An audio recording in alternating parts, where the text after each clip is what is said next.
के पास से इडियट आप ही बताइए, कांग्रेस में मुकदमा हट गया। आप अप्रूव कर रहे हैं कि शारदा स्कैम कांग्रेस में हुआ है? नहीं, अब वो हट गए, भाजपा वॉशिंग मशीन में आते ही खत्म आई।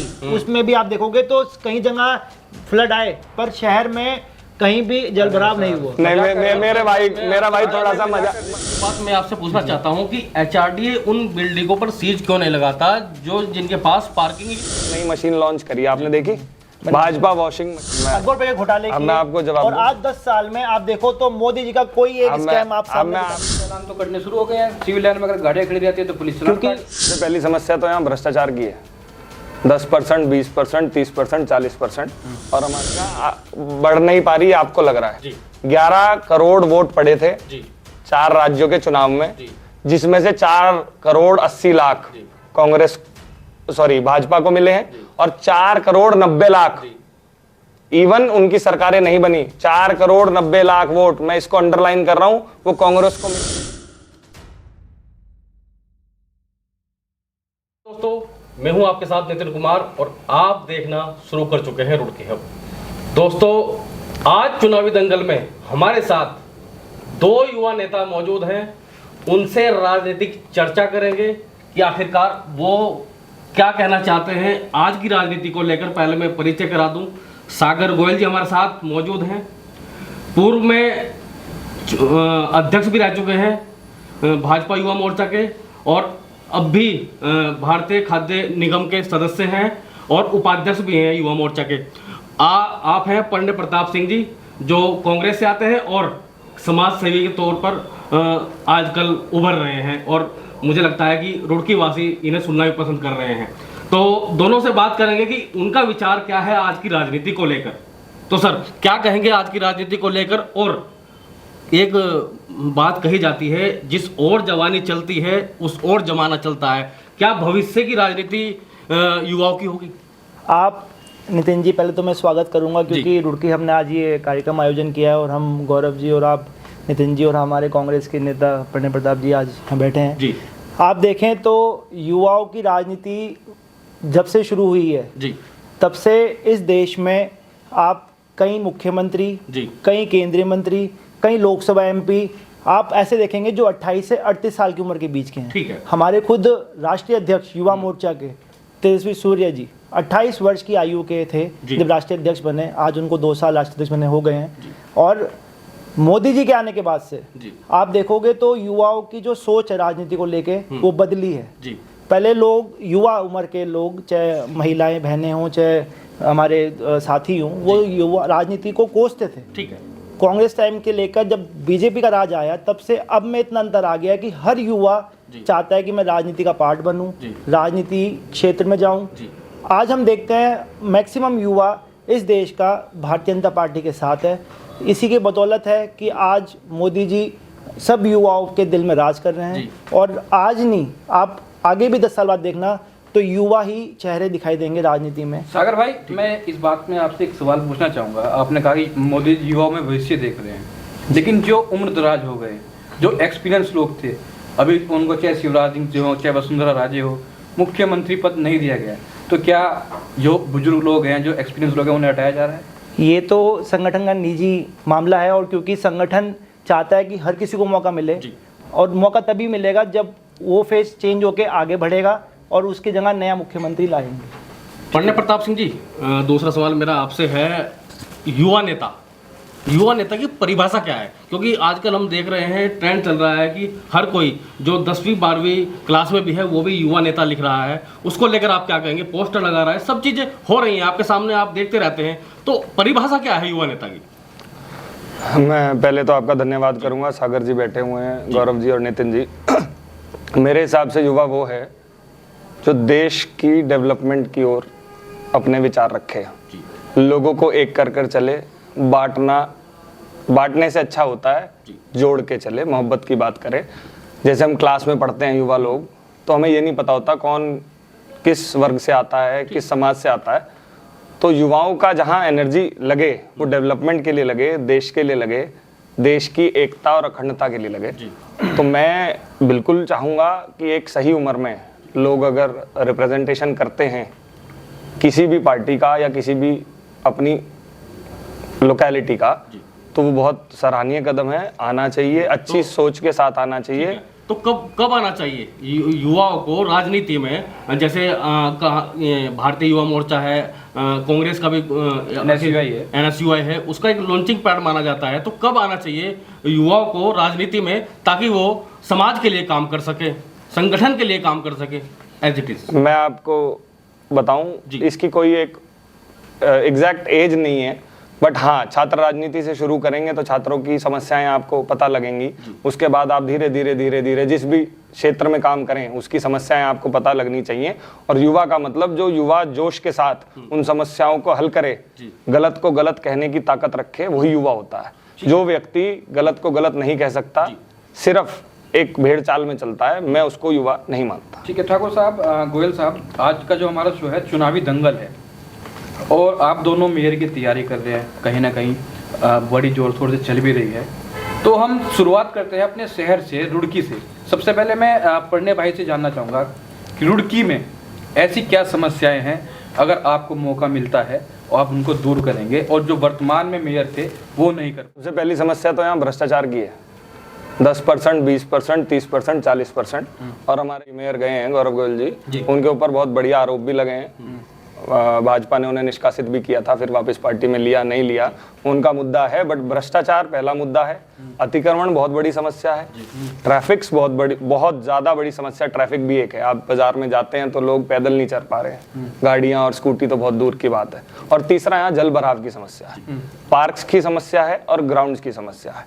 तो अगर समन्वय बना के चला जाए, चाहे वो लोकल बॉडीज़ हों, चाहे अधिकारी हों, चाहे वो प्रदेश हो, या और भी ऊपर अगर जाने की जरूरत पड़े, तो वहां तक जाना चाहिए। आपको ट्रांसफॉर्मेशन, शहर की डेवलपमेंट के लिए जो भी मुद्दा रहे, ठीक है, वो करना चाहिए। तो आप क्या कहेंगे इस बारे में? जो बातें बताई गई हैं, पंडित प्रताप सिंह द्वारा बताई गई हैं, उसको लेकर क्या कहेंगे? और भारतीय जनता पार्टी पिछले 3 योजनाओं से यहाँ पर, मतलब उनका ही विधायक है, क्या रुड़की कितना बदला है? शिक्षा नगरी के तौर पर रुड़की को देखा जाता है। देखिए, शिक्षा नगरी के तौर पे, क्योंकि रुड़की हमारी अलग ही पहचान पूरे देश में रखता है जी। और रुड़की का जो आज से 10 साल पुराना चेहरा था और आज के चेहरे में इतना अंतर आया कि आप देखेंगे तो डेवलपमेंट एक क्षेत्र में जो होता है और जो शहर में होता है, उसमें अंतर ये है कि नगर निगम, क्योंकि हमारे बीच में आप देखें तो कई बार वो पार्टी में आए, इंडिपेंडेंट चुने गए, फिर पार्टी से निकाले गए, तो उसका कारण कहीं ना कहीं यही रहा कि संगठन भी देखता रहा कि आप क्या पता काम कर लें जनहित में,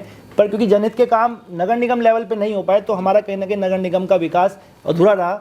शहर का विकास विधायक जी के रहते हुए बहुत अच्छा रहा, और अभी तक भी उनके वजह से विकास यहाँ पे इतना, आप देखें तो चाहे मल्टी लेवल पार्किंग हो, चाहे सौंदर्यीकरण की योजनाएं हो, चाहे वो ऐसी योजना हो जो आज से पहले कभी पूर्व में नहीं आ पाई। तो मल्टी लेवल पार्किंग कहाँ है? अभी हमारा बिड्डीगंज में जो पास हुई है, बिड्डीगंज की मल्टी लेवल पार्किंग, वो अभी पेपरों पे अब जाके सरकार से प्रूव हुई है, और कुछ समय में आप देखेंगे तो टेंडर प्रक्रिया, चालान तो कटने शुरू हो गए हैं। सिविल लाइन में अगर गाड़ियाँ खड़ी रहती है तो पुलिस चालान काटती है। क्योंकि समस्या, अगर सिविल लाइन, मेरा भी वहाँ पे घर है, अगर सड़कों पे गाड़ियाँ खड़ी होंगी तो चलान तो कटेगा। गाड़ी कहाँ खड़ी करेंगे फिलहाल? अब क्योंकि अगर हमें पार्किंग की सुविधा जो हमें दी गई थी, अगर हम देखें तो कहाँ दी गई थी सुविधा? मल्टी लेवल पार्किंग के लिए एक सवाल मैं भी करना चाहूंगा।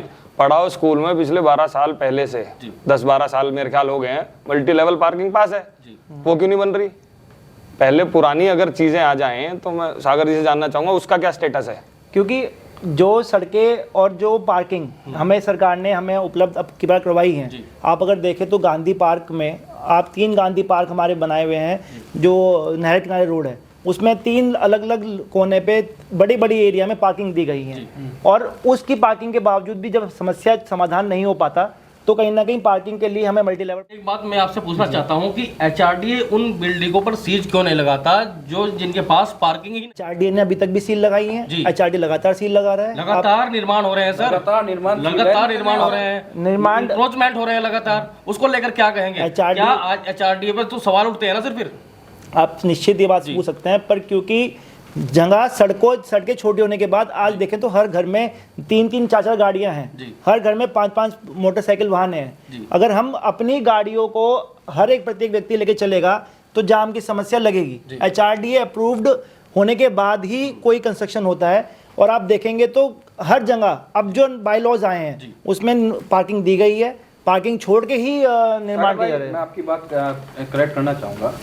नगर विधायक प्रदीप बत्रा तीसरी योजना के विधायक हैं, उससे पहले वो नगर पालिका होती थी जब चेयरमैन रहे हैं। तो 15 साल और प्लस 5 साल 20 साल एक पार्किंग नहीं मिल पाई रुड़की पर। आप वही बात मैं लटाना चाह रहा हूँ, जो मल्टी लेवल पार्किंग हमें बिड्डीगंज की अब अप्रूव हुई है। आप देखो तो 2 पार्किंग अप्रूव हुई है, एक जो मेन बाजार आप कहते हैं पुरानी सड़क, वो वहाँ पे अप्रूव हुई है और उसकी निर्माण के लिए टेंडर प्रक्रिया नगर निगम और सरकार मिलके इसको कर रहा है। ठाकुर साहब क्या कहेंगे आप? मैं आपको बताता हूँ, पढ़ाओ स्कूल में आज से बहुत साल पहले फाइल जा चुकी थी, वो बनी नहीं है। रही दूसरी बात, देखिए भाजपा से आते हैं सागर जी, शायद भाजपा में गलत को गलत कहने की छूट नहीं है, पर ना नगर विधायक की बिल्डिंग टूटने के आदेश 6 महीने पहले हुए हैं। अगर नहीं हुए तो ये बता दे माननीय हाई कोर्ट ने चालान के साथ नहीं करा। और अगर एक व्यक्ति, मुझे पता है बोलने में मुझे कोई गुरेज नहीं और हमें डर भी किसी चीज का नहीं होता, चाहे अपना ही व्यक्ति गलत क्यों ना हो। और एक और बात आपको बताऊं, अगर कोई भी व्यक्ति दूसरी पार्टी का हो, उसको परेशान करने के लिए HRD हो, PWD हो, NHAI हो, नोटिस तुरंत आता है। अब वो किसके बैकहैंड से आता है ये नहीं पता, बट हाँ जो उनके संरक्षण में बिल्डिंग बनती है वो बिल्डिंग नहीं तोड़ी जाती। आपके जहन में क्या चल रहा है रुड़की वासियों के लिए, और आपने कांग्रेस पार्टी को क्यों चुना? आपको लगता है कि कांग्रेस पार्टी के धरातल पर अभी जब तक मोदी जी हैं कुछ है कि भाई कांग्रेस यहाँ जीत सकती है? देखिए कांग्रेस, माना जाता है कि जब तक मोदी जी हैं कांग्रेस नहीं जीत सकती, बताया जाता है, ये कहा जाता है। भारतीय जनता पार्टी के लोग भी कहते हैं कांग्रेस खत्म हो चुकी है। हाल ही में 3 राज्यों में बीजेपी प्रचंड वोट। क्या कहेंगे आप? मैं आपको जवाब देता हूँ। कांग्रेस एक समय पे 400 सीटें प्लस लाई थी जी। और कांग्रेस मैंने क्यों चुनी उसका सवाल ये है, कांग्रेस में मुझे डेवलपमेंट दिखता है। जब हमारा देश एक बहुत लंबे टेन्योर के बाद उभरा, इस देश को चलाने की जो शुरुआत करी थी वो कांग्रेस ने करी है। और अभी भी हम एजेंडों पे बात करना ज्यादा पसंद करेंगे, ना कि मैं अपने शहर को छोड़ के प्रदेश में भाग जाऊं और प्रदेश को छोड़ के राष्ट्र पे चला। तो क्या हम 2G स्कैम भूल जाएं? तो कांग्रेस ने अरबों रुपए के घोटाले किए, मैं आपको जवाब और आज 10 साल में आप देखो तो मोदी जी का कोई एक स्कैम आप सामने लूटने का काम कांग्रेस सरकार ने किया। पूरी भारत को खोखला करने का काम। जब आपका हो जाए फिर मैं अब जवाब देता हूँ। एक नई मशीन लॉन्च करी आपने देखी,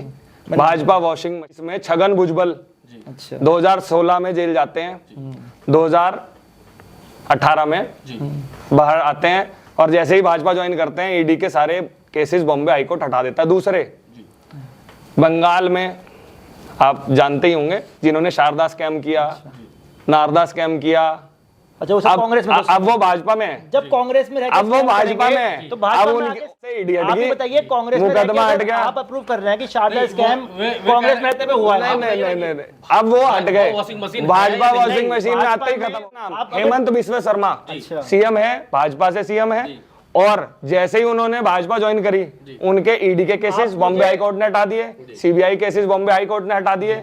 और बहुत अच्छी बात, अभी आपके 3 नेता दिल्ली जेल में पड़े हुए हैं। और आपके 350 करोड़ आपके नेता पे पड़े हैं, सांसद पे। हाँ बिल्कुल, कहां से लाए? मैं बताता हूँ, उन्होंने आज जवाब दिया है। अपनी जानकारी को दुरुस्त करें। वो बिजनेसमैन है, उनका बिजनेस कैश का है। उन्होंने कहा है कांग्रेस पार्टी का कोई मतलब नहीं है और उनको क्लीन चिट मिल गई है। अपडेटेड पूरे रहिए, हम आपको अपडेटेड। और आप इनसे पूछ ले, भुजबल, छगन भुजबल कौन है, सुबुंदो जी कौन है, हेमंत बिस्वा शर्मा कौन है और अडानी कौन है, उसका जवाब मेरे से बेहतर ये देंगे। मैं अपने शहर को और पार्टी का जवाब दे सकता हूं। चलिए आपसे सवाल है कि जो अब तक कोई नहीं कर पाया रुड़की के लिए, शिक्षा नगरी कहा जाता है। और आपको बता दूं कि जो यहाँ पर विद्यालय है ना, जो सरकारी विद्यालय है वो समाप्त हो रहे हैं धीरे धीरे, जर्जर हालत में है, जर्जर हालत में है। उसको लेकर क्या कहेंगे? आपका विजन क्या है? मेरा, देखिए मैं शहर का विजन बताता हूँ। सबसे पहले यहाँ इतनी बड़ी जनसंख्या है, हम प्रयास करने में ना मैंने कभी कमी छोड़ी है। आप मेरे से बहुत समय से टच में है, ना मैं आगे छोड़ूंगा। पहले तो यहाँ एक नाले की जरूरत है। बड़ा प्रोजेक्ट है, मैं मानता हूँ मुश्किल प्रोजेक्ट है, बट एक नाले पे पूरे शहर की जनसंख्या नहीं चल सकती। जो लोग कहते हैं यहाँ पानी भराव की समस्या नहीं खत्म हो सकती, तो नए नालों के निर्माण से वो खत्म हो सकती। जब आप बनेंगे अमर तालाब का पानी जो भरता है, देखिए वो जब नहीं भरेगा, जो भी अगर प्रोजेक्ट पास करते हैं, जो भी सरकार में लोग हैं, और मेरे पास इतने फंड्स हैं, इवन मेरी जितनी आर्थिक क्षमता है मेरी खुद की, उतनी भी मैं लगाने की कोशिश करूंगा। जल भराव खत्म, नया नाला, नए नाले का निर्माण। एक मुख्य नाला है, एक और मुख्य नाला शहर में बनना चाहिए। और जो लो लाइंग एरियाज हैं उनमें वाटर पंप सेट्स की ऐसी व्यवस्था हो। 3 साल में नए टेंडर रिलीज होते हैं नालों के। सर नया नाला, मुख्य नाला एक ही है, मुख्य नाला पूरे शहर में एक ही है जो कि सोलानी नदी में जाके गिरता है। मुक्त करने का देखिए अभी तक भी जो काम किया है, आप अगर आज की स्थिति में वर्षा जो इस साल हुई है और पहले के मुताबिक जो वर्षा हुई उसमें देखेंगे तो इस बार सबसे कम जल भराव की समस्या जगह जगह देखने को मिलेगी। सबसे ज्यादा बीमारी हुई है। ये जो इसमें आई उसमें भी आप देखोगे तो कई जगह फ्लड आए पर शहर में कहीं भी जल भराव नहीं हुआ। नहीं मेरा भाई थोड़ा सा मजाक के मूड में। अंबर तालाब डूबा हुआ था, पूरा अंबर तालाब छोड़ो, जादूगर रोड विधायक जी का घर डूबा हुआ था। विधायक जी ने तभी नाला खुदवाया, नहर में पानी छोड़ा गया उसको लेकर क्या कहेंगे आप? अगर आप देखो एक नेचुरल मेरे साथी आपके घर में पानी नहीं भरा तो पूरी रुड़की में पानी नहीं भरा। एक होती है नेचुरल कैलेमिटी जो आती है कभी कभी सालों में एक बार, जो इस बार भी आपको देखने को मिली है। तैयार रहती पूरी सरकार। और अगर ये देखो उस कैलेमिटी को भी 6-7 महीने हो गए, अभी तक क्या प्लान बना है? अभी तक भी आप देखो हर जगह नालों की इतनी सफाई है जितनी आज से पहले कभी मजाक ज्यादा अच्छे कर रहे हैं। नहीं आप देखो वास्तव में नालों की सफाई, नालों की सफाई जो आज से पहले कभी नहीं थी हमारे प्रदेश, हमारे इस नगर निगम में, रुड़की में। गौरव गोयल जी की बढ़ाई कर रहे हैं। नहीं गौरव गोयल की नहीं, मैं आप सलाह बढ़ा रहा हूं। गौरव गोयल के हटने के बाद सर एक क्वेश्चन और गौरव गोयल के हटने के बाद बता रहा हूं आपको। एडीबी का जो प्रोजेक्ट चल रहा है गणेशपुर में जाके देखिए कितनों के मकान धस चुके हैं। 6 मकान धसे। सीवर लाइन नहीं चल पाई है। अब मैं भाई का जवाब क्या उसमें घोटाला नहीं मानते आप? उसको लेके भी अभी तत्कालीन हमारे शहरी विकास मंत्री जी प्रेमचंद अग्रवाल जी आए थे, एडीबी के अधिकारियों को बुलाया गया था क्योंकि जब उस समय काम हुआ था एडीबी और जल संस्थान दोनों ने मिलके एक साथ काम किया था। और जो लास्ट में काम हुआ था उसमें क्योंकि आप देखोगे तो पहले कभी जो ये वाला एरिया अंबरतला वाला एरिया है बहुत सालों वर्ष पहले ये कभी तालाब का एरिया 350 करोड़ का बजट था। अगर 350 करोड़ में भी जल भराव मुक्त रुड़की नहीं हो पाया तो क्या फायदा? आपको बताना चाह रहा हूँ जो ये अंबर तालाब वाला एरिया जितना लो लाइंग एरिया है ये कभी पहले तालाब के रूप में हुआ करता था, धीरे धीरे विकसित हुआ है शहर के रूप में। अब ये शहर विकसित हुआ है, एंक्रोचमेंट हुआ है, शहर बना है। अब आप एंक्रोचमेंट का, भाई हम तो पैदा भी नहीं जब हुए उसमें जब तालाब होगा। आप जवाब दीजिए। मैं आपको जवाब देता हूं। घोटाला है क्या ये? मेरे भाई को थोड़ा सा नहीं पता, इतना पानी कभी रुड़की में कभी नहीं भरा, कभी भी नहीं।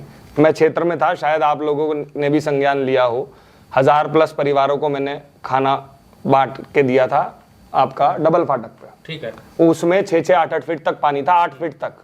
मैं आप चाहो तो वीडियोस उपलब्ध करा सकता हूँ। बंदे पे जाएंगे, वहां पूरा पानी था। जादूगर रोड पे पानी था और उसका सबूत वो नाला है जो हमारे माननीय विधायक ने तुरंत रातों रात अपनी दिक्कत को हल करने के लिए खुदवाया था। ठीक है। भले ही पूरे शहर में पानी हो, उनका मानना यह है कि मेरे घर में नहीं बढ़ना चाहिए, जनता जाए भाड़ में।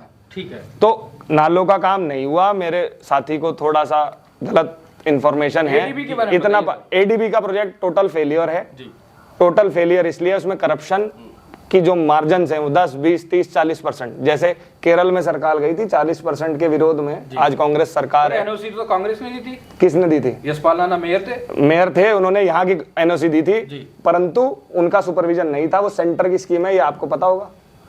सेंटर की स्कीम है, सेंटर ही उसको चला रहा है। और जो लोकल नगर निगम का भी तो कोई अधिकार बैठता है ना सर, वहां जाके विजिट करते हैं। और जब उन्होंने लोगों की समस्या को देखते हुए जब उन्होंने एनओसी दी थी उसके बाद उनका कार्यकाल खत्म हो गया। ये सारा काम भाजपा के कार्यकाल में हुआ ना। इनसे यही चीज बताई नहीं जा रही क्योंकि ये उनके प्रचार प्रसार में व्यस्त इतना रहते थे तो उनको पता नहीं चल पाया। जब यशपाल राणा जी मेयर थे, सारा जो एडीबी का सैंक्शन हुआ, एडीबी का जिसका आप अभी तक लगातार बोल रहे हैं, एक एक फाइलों पे साइन यशपाल राणा जी के थे। एनओसी पे मैं बता दूं, मैं जवाब दूंगा। प्रोजेक्ट तो हुआ, मैं जवाब में दूंगा। सारा जो फील्ड पे आया काम, जिस समय एडीबी का काम चल रहा है, नितिन जी इस बात का जवाब पूरा सड़कें खुदी भी थी, आपको भी याद होगा। इस बात का जवाब मैं देता हूं। मेयर यशपाल राणा जी अपनी कुर्सी पे बैठ के मस्त थे अपना कमीशन देखने में।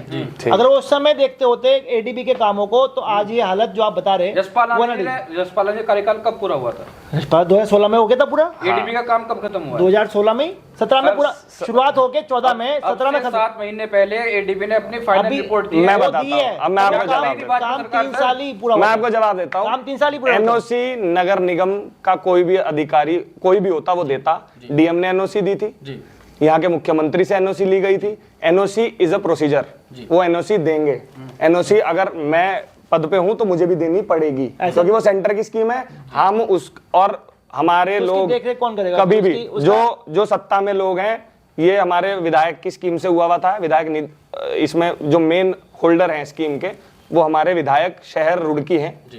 तो इसमें एनओसी के अलावा कोई देखरेख का कार्य हमारे लोगों के कार्यकाल में नहीं हुआ है, और ये पिछले 6-7 साल में ही एडीपी ने अपनी रिपोर्ट सबमिट करी है। 2017 के बाद से भाजपा का यहाँ मेयर था। चलिए आप ये बता दीजिए, अगर आपको जनता चुन लेती है, आप चुनाव लड़ते हैं, जनता चुन लेती है, तो 5 काम कौन से होंगे जो रुड़की के लिए आप करेंगे? दोनों के लिए सवाल।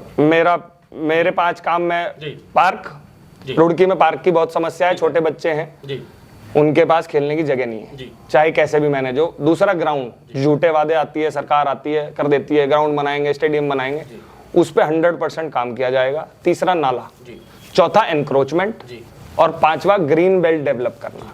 रुड़की शहर में ग्रीन बेल्ट की कमी है, ऑल्दो आसपास खेती का एरिया है, बट ग्रीन बेल्ट यहाँ पे नहीं है। सागर भाई आप बताइए। सबसे पहले शिक्षा पे और ध्यान दिया जाएगा, जी।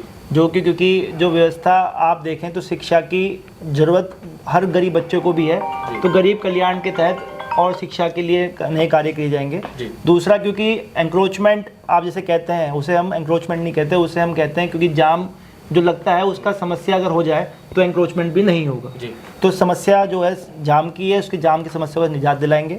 और जितने भी हमारे, क्योंकि नगर निगम में कई ऐसे कार्य होते हैं जो गली से लेके सड़कों तक और सड़कों से लेके शहर के अन्य समस्याओं तक सबको जोड़ते हैं, तो उन सभी समस्याओं का चलिए समाधान आपने भी करेंगे। बता दिया। अब मेन मुद्दे पे आते हैं भाई। आजकल महंगाई मुद्दा कांग्रेस ने बनाया हुआ है। महंगाई पर आप क्या कहना चाहेंगे सागर भाई? पहले आपसे जवाब दूंगा। देखिए, कांग्रेस तो रोना पड़ेगा, क्योंकि इस समय कांग्रेस कुछ कर भी नहीं पा रही है। आप देखें तो हर जगह से हाथ बन गए। 70 साल राज कर लिया, 70 साल लूटा है। अब राज करने में बहुत समय लगेगा इनको, क्योंकि जब तक ये सुधरेंगे नहीं, राहुल गांधी की जगह कोई नया बच्चा नहीं आएगा, तो तब तक शायद कांग्रेस का राहुल गांधी को आप बच्चा बता रहे हो? वो बच्चा ही है 50 साल के।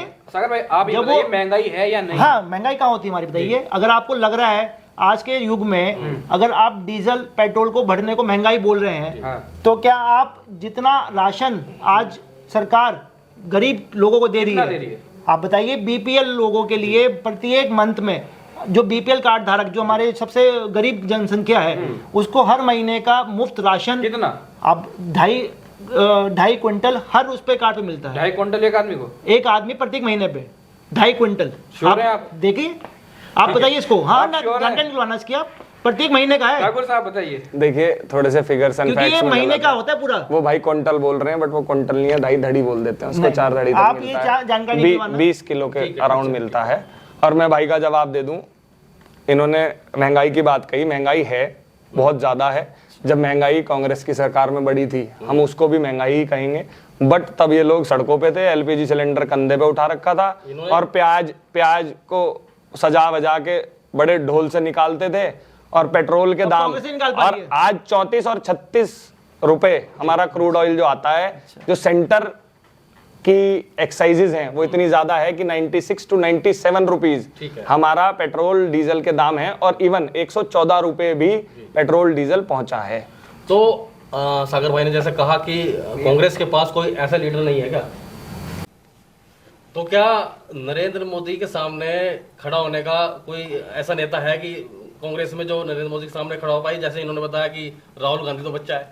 नरेंद्र मोदी जी के सामने कोई नहीं खड़ा होगा। हम तो जो समस्या है लोगों की, उसके सामने खड़े होने का दम रखते हैं। हम ग्राउंड के लोग हैं, हम जमीनी रूप से काम करते हैं। देखो, प्रणय प्रताप हम ने भी ऐसे बोल लिया कि नरेंद्र मोदी के सामने कोई हम खड़ा नहीं, हम तो समस्याओं के सामने खड़े होते हैं। तो कांग्रेस भी नरेंद्र मोदी जी खड़े होते हैं, नरेंद्र मोदी जी खड़े होते हैं कैमरे के सामने, हम खड़े होते हैं समस्याओं के सामने। और हर एक कांग्रेस कार्यकर्ता उनका पूरा का पूरा ठीक है, उनके सामने खड़ा होने की ताकत रखता है, और बहुत अच्छे से उन्हें काउंटर कर सकता है। बड़ी समस्या है सर, जो सोनानी का पुल है, अभी उस पर ओवर बना हुआ है, वहां पर वो नहीं गुजर पा रही है बसे, तो अभी बसें गुजर नहीं पा रहे, बड़े वाहन नहीं जा रहे हैं, स्कूली बच्चों को बहुत सारी समस्याएं आ रही हैं।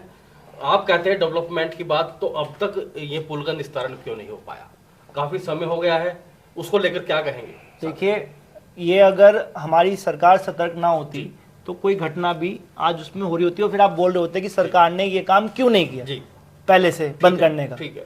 तो ये सरकार की लापरवाही नहीं, सरकार की सतर्कता थी, उसे टाइम रहते बंद करके नया पुल बनाने का कार्य शुरू करने का काम भी कर चुकी है। टेंडर प्रक्रिया राष्ट्रीय राजमार्ग शुरू कर चुका है। सिंचाई विभाग आप देखो तो पीडब्ल्यूडी विभाग ने ऑल्टरनेटिव रोड जो कच्ची रोड बनाने का काम भी इस पे शुरू कर चुका है। तो इसलिए अगर सरकार पूरे पहले ही इसे बंद, शुरू हुआ है सर? मैं इसमें भाई का जवाब देना चाहूंगा। परसों ही शुरू हुआ। अब मुझे शुरू जाएगा। अब मैं 1 मिनट लूंगा बोलने के लिए। ये रुड़की के लिए अभिशाप है। बच्चों के जीवन का बहुत महत्वपूर्ण समय, वो घूम के जो है ट्रैवल कर रहे हैं, उनका समय नष्ट हो रहा है। मैंने पहले भी एक मीडिया चैनल के थ्रू इस आवाज को उठाया था, इवन इसमें एक मीटिंग भी बुलाई हुई है, और ये रुड़की के लिए बहुत दुर्भाग्यपूर्ण है। रुड़की के अंदर आपका मिलिट्री कैंटोनमेंट है जो सिविल में ही जो निपुण है, और नंबर 1 सिविल इंजीनियरिंग पूरे वर्ल्ड में रुड़की आईआईटी की है। वो उसको वॉर लेवल पर जाकर रातों रात कंस्ट्रक्ट कर सकते थे, because it is the only connected way जो कि हरिद्वार रोड और रुड़की को कनेक्ट करता है। बच्चों के लिए अभिशाप है, दुर्भाग्य है रुड़की का कि उस पर तुरंत कार्रवाई नहीं हो रही। तो आप आने वाले दिनों में चुनाव लड़ेंगे सर? क्या ये जो मुद्दे हैं ये उठाए जाएंगे? और जो बच्चों को लेकर आपने बात की, युवाओं को लेकर आपने बात की, उनके साथ आप चल पाएंगे? ये प्रश्न चिन्ह है आपके लिए कि ऐसा होगा, या आप भाजपा का दमन थाम सकते हैं? देखिए, ये आपने फैसिनेशन वाली बात कर दी कि कल को क्या होगा, लेकिन हाँ, जनता, उम्मीद है, यार दोस्त, भाई बंधु, जो भी लोग चाहेंगे वो चाहेंगे मैं चुनाव लड़ूं, तो आवश्यक चुनाव लड़ा जाएगा। और जैसे बिल्कुल निर्भीक तरीके से आज मैं बोलता हूं, कल भी बोला जाएगा। अगर कभी जीवन में अपने किसी बंधु सखा की गलती होगी तो उसे भी कहा जाएगा, और निडर तरीके से। ना हम आर्टिफिशियल बातें करते, ना हम विश्वास करते आर्टिफिशियल बातों में। हम जमीन के लोग हैं, जमीन पे रहना पसंद करते हैं, और यूथ हमारे साथ है, अपने यार दोस्त भाई बंधु सभी लोग अपने साथ हैं। तो यूथ के विजन को लेके आगे चला जाए। आप क्या मानते हैं कि कांग्रेस के पतन का कारण क्या है?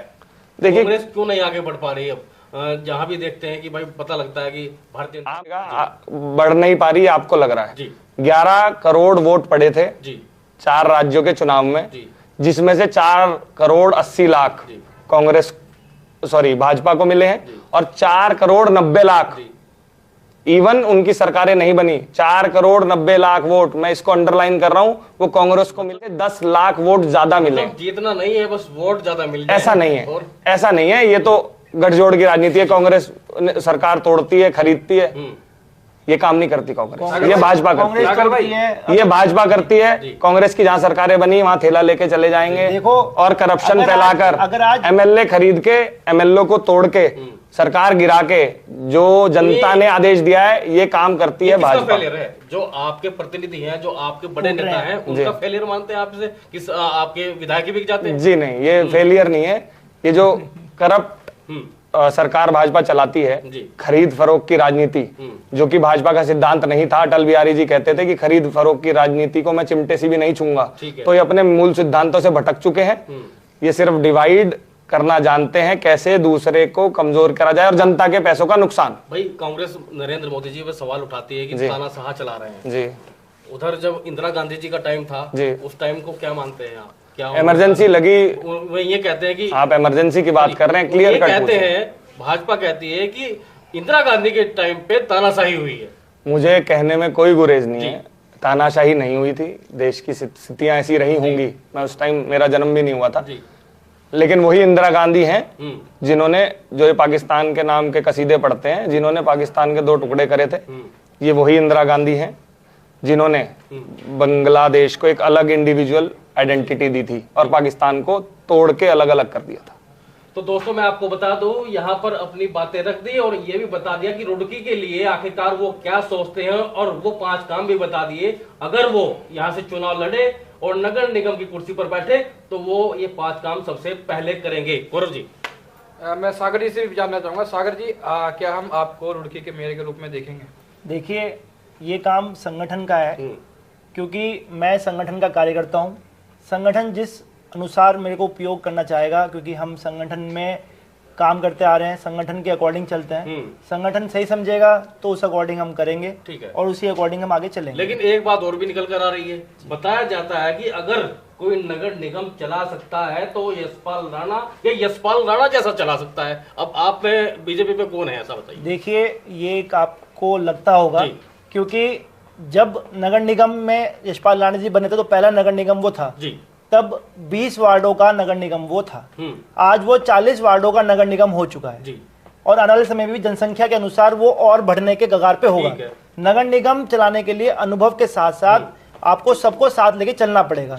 ऐसा नहीं कि यशपाल राणा जी ने चलाया सिर्फ नगर निगम, उस समय भी अगर यशपाल राणा जी अपने सही पे रहते, अपने अकॉर्डिंग जो संगठन के जो सरकार के नियम उस अनुसार चलते, तो अपना कार्यकाल पूरा करते और अच्छे से करते। गौरव गोयल भाजपा के ही थे, गौरव गोयल 25 साल भाजपा में ही बचपन से लेकर अब तक उन्होंने भाजपा की राजनीति करी थी, संगठन में भी रहे हैं। उसको लेकर क्या कहेंगे, क्या गौरव गोयल क्यों नहीं चला पाए? भाजपा में जाकर भी वो नगर निगम नहीं चला पाए और हर दिन वहां पर धरना प्रदर्शन होते थे, हर दिन वहां पर कुछ ना कुछ बातें भाजपा के ही पार्षद और कोई बैठक गौरव ऐसी गोयल नहीं हुई। पार्टी में जब थे तब वो हमारे पार्टी के कार्यकर्ता थे, उन्होंने पार्टी के खिलाफ आपके पार्टी के कार्यकर्ता ही उनके सामने खड़े हो जाते थे। जब पार्टी के खिलाफ जाके उन्होंने चुनाव लड़ा, निर्दलीय के रूप में चुनाव लड़ा, और जीत के आने के बाद जब बीजेपी में आए, हमें उम्मीद थी कि वो बीजेपी में आ रहे हैं तो शायद वो अपनी सब चीजें भूल के और संगठन के अकॉर्डिंग नगर निगम को भाजपा के साथ चलाएंगे। और जब दिखा कि नगर निगम में ऐसा सब हो रहा है, उसी का जवाब था कि संगठन ने अपने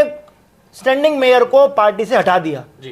सरकार ने चेतावनी दी कि आप हटेंगे, भाई आपकी वरना प्रतिक्रिया क्या है इस पर?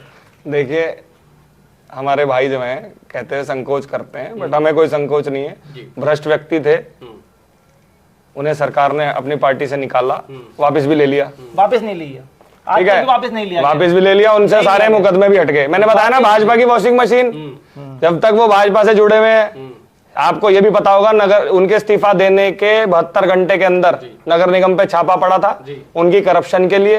उनके चार्जेस जो हमारी अथॉरिटीज हैं उन्होंने हटाए, वो भी इसी वादे पे हटाए गए कि वो भाजपा के साथ लगे रहेंगे, दूसरी पार्टी में नहीं जाएंगे। और ये खुला है, भाजपा का सिंपल सा खेल है, करप्शन को प्रमोट करते हैं, 10%, 20%, 40% की राजनीति करते हैं। आप मानते हैं कि रुड़की नगर निगम को दबंग आदमी चला सकता है? जो जनता का सम्मान करे, उसका डेवलपमेंट का विजन हो, सबके साथ समन्वय बना के चले, दबंग वही है जो जनता के लिए खड़ा होता है, और हर एक प्रतिनिधि को दबंग होना चाहिए। तो आप क्या मानते हैं कि अगला मेयर कैसा होना चाहिए? आप कमेंट लिखकर जरूर बताना, इस वीडियो को ज्यादा से ज्यादा शेयर करना। और आपको बता दूं कि राजनीति में आपको पहले ही कह चुका हूं कि जिस और जमाने चलती है उस और जमाना चलता है। क्या आप भी यही चाहते हैं कि कोई नया मेयर का चेहरा रुड़की नगर निगम में बैठना चाहिए? तो आप देखते रहिए रुड़की हब, ऐसी वीडियो हम आपके लिए लाते रहेंगे और नगर निगम के लिए बताते रहेंगे कि भाई क्या चल रहा है।